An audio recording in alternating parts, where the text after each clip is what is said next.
السلام عليكم ومرحبا بكم من جديد في مطبخ ياسمينة. اليوم غنقدم لكم فطائر محشوة بالتونة أو الطون مع الفلافل، تتجي رائعة في المذاق، لذاذ بزاف كوجبة عشاء أو كساندويتشات للمدرسة أو للعمل. تيجيو خاويين من الداخل، ما فيهمش البابة، رطبين. إن شاء الله الوصفة تعجبكم. نبداو على بركة الله بالمقادير. مقادير العجين كالتالي: عندي 500 غرام ديال دقيق الفرص اي نصف كيلو، عندي 2 معالق ديال حليب بودرة، حليب غبرة، معلقة ديال الزبدة لينة في حرارة المطبخ، معلقة ديال السكر سنيدة صغيرة، معلقة ديال الخميرة كبيرة، نصف معلقة ديال الملح، 2 معالق ديال زيت المائدة والماء الدافئ للعجن.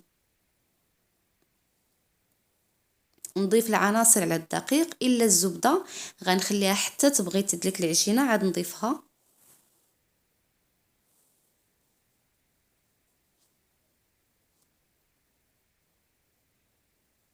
انا استعملت العجانه، ممكن نستعملوا ندلكوها باليد ديالنا، المهم 8 حتى 8 دقائق تدلك مزيان وتكون مرخوفه ما تكونش قاصحه.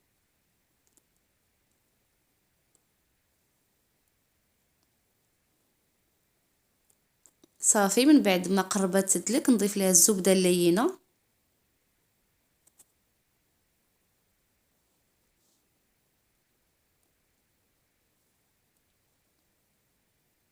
صافي غنحصلوا على هاد السمك هكذا مرخوفه شويه. غنغطيها تقريبا نصف ساعه وندوز نقاد الحشوه.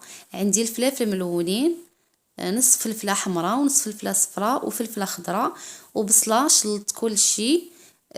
خديت 2 معالق ديال الطماطم معلبه، ضفت ليها شويه ديال الماء، الفلفل الاسود او الابزار، الملح، شويه ديال الزعتر، وقديتها على شكل صوص البيتزا.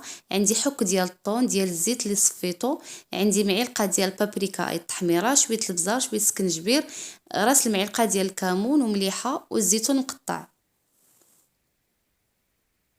صافي غندير كل شيء يتشحر، طيب شي شويه حتى يتصهد شويه. صافي دابا غادي نضيف عليه الزيتون وغادي نضيف عليه الطون.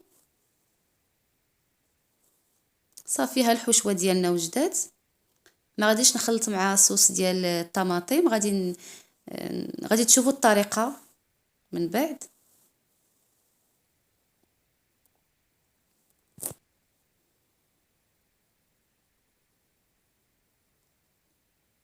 من بعد ما خمرات ليا العجينه شويه تقريبا نصف ساعه، غادي ندير منها كويرات، تقريبا خرجت ليا 9 ديال الكويرات العجينه.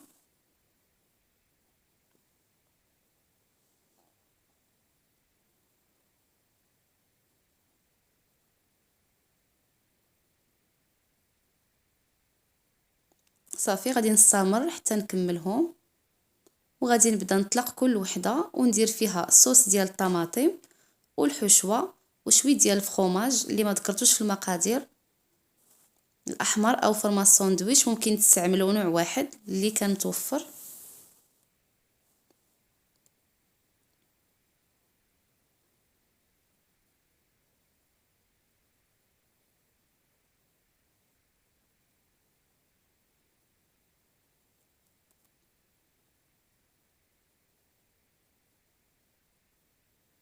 صافي هاد الطريقه واضحه مع الصور في الفيديو.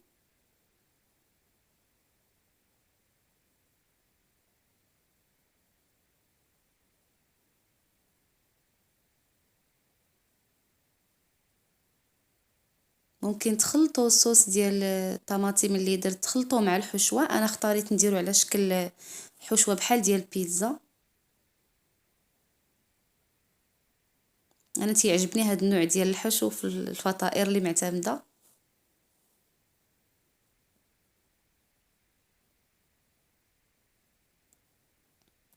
تنسدو مزيان، تنغلق ونلويها. صافي ونحطها في الطاوه.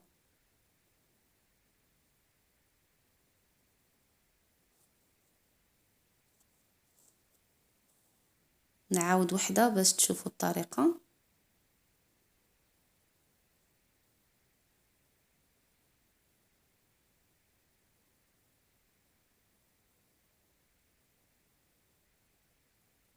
هاد العجين تتصلح العجينة ديال البيتزا، الفطائر، لي شوسون، تتجي زوينة ورطبة.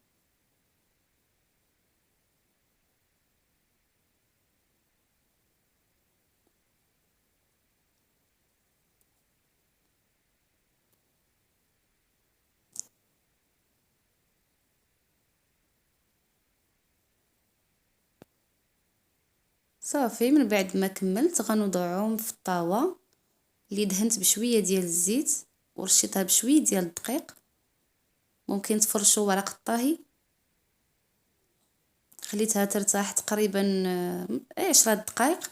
الفطائر ما خصهمش يخمروا باش ما يجوش فيهم البابه من الداخل بزاف. تيكفي اننا غير نكملوهم 10 دقائق صافي نطيبوهم. دهنتهم بيضه اللي خلطت مع شويه ديال الخل باش تحيد رائحه البيض. درت شويه السمسم زينت به او الزنجلان، ممكن تزينوا باللي بغيتو.